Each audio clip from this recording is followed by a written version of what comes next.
Structure.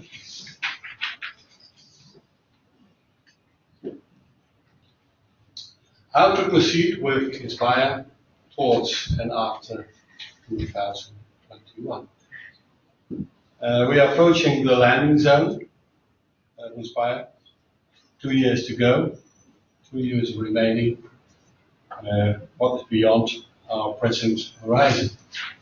The Dutch Ministry of Interior, which is responsible for the implementation of Inspire in the Netherlands, initiated a study how to proceed next 2 years and to find out what we want after the final deadline, which ends in end of 2021.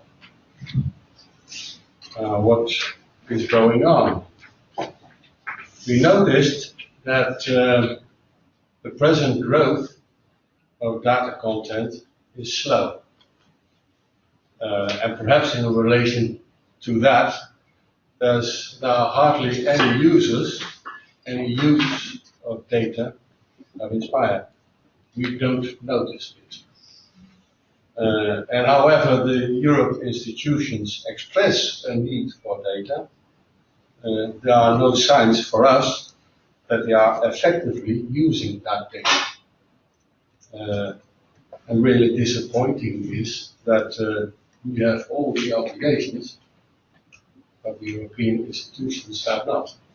They are not obligated to use the Inspire data.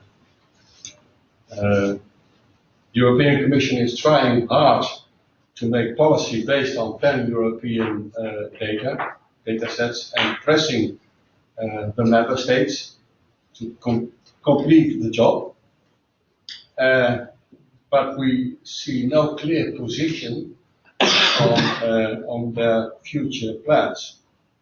And finally, there are some initiatives like PSI and ELS which influence Inspire. In the Netherlands, there is a digital system coming up based on the Environment and Planning Act. Furthermore, we see several technical developments like linked open data, APIs, multi-channeling, sensors, and crowdsourcing, the upcoming of commercial data providers. We face also a huge social problem with the energy transition. The Netherlands have almost in every house natural gas, and this should have to stop. Policymakers are keen on data-driven policies, etc. Quite some reasons to think about the future of Inspire. And we are doing that.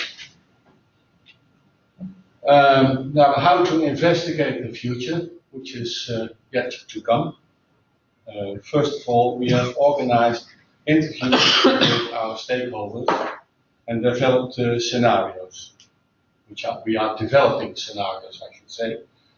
Next Thursday, we will have a debate, somewhat like in the House of Commons.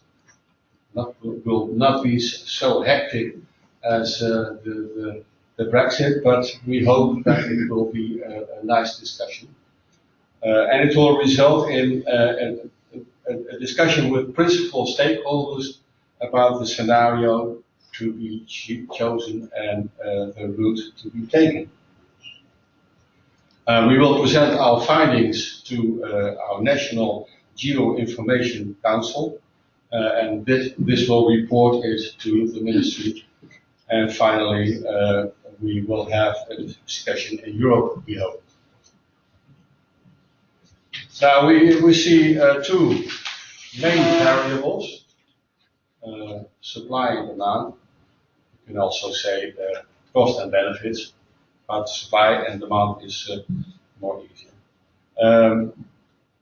The supply of data is measured by the degree of implementation of Inspire, we think. It may be low, with an absolute minimum of data harmonized to the European data model in an extreme low pace, and hardly any updates and low quality of service.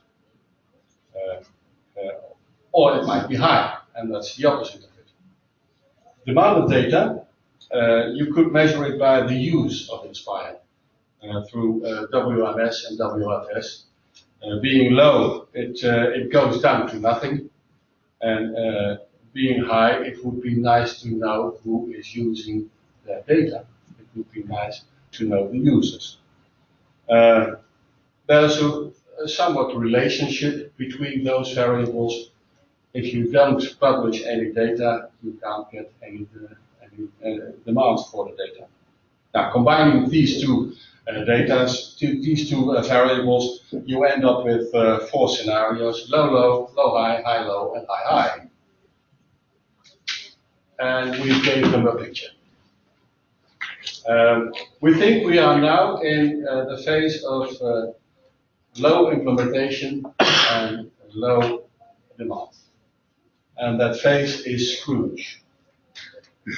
It's yet to come in Christmas, but it's Scrooge. When you have a low demand but a high implementation, you spill the milk. You have a sea of milk, and it's useless. You don't use it. So, have you got a minimal supply but a high demand, you end up with holy cheese. You already know it. And if every variable is high, you end up with the golden pineapple. We think we are a bit in the phase, in the scenario of Scrooge, and our ambition should be to go to the golden pineapple. We are not done yet with our research, but we have a preliminary thesis. What should the ambition be? In 2023, Inspire will be the base for pan-European spatial and environmental data. It will contribute to the climate and environmental policy. There is a clear willingness to share data. And harmonizing data should only be done if there is actually a need for it.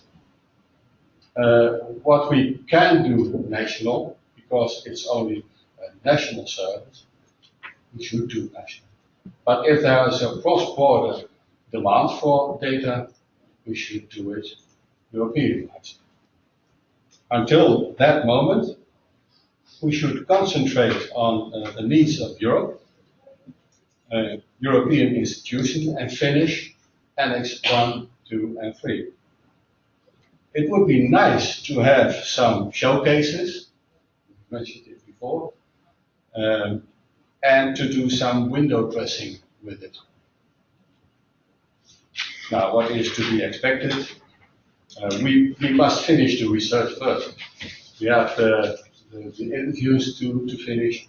We have a discussion to lead in the House of Commons, and then we have to decide what would be our ambition, which we would like to discuss with our friends in Europe.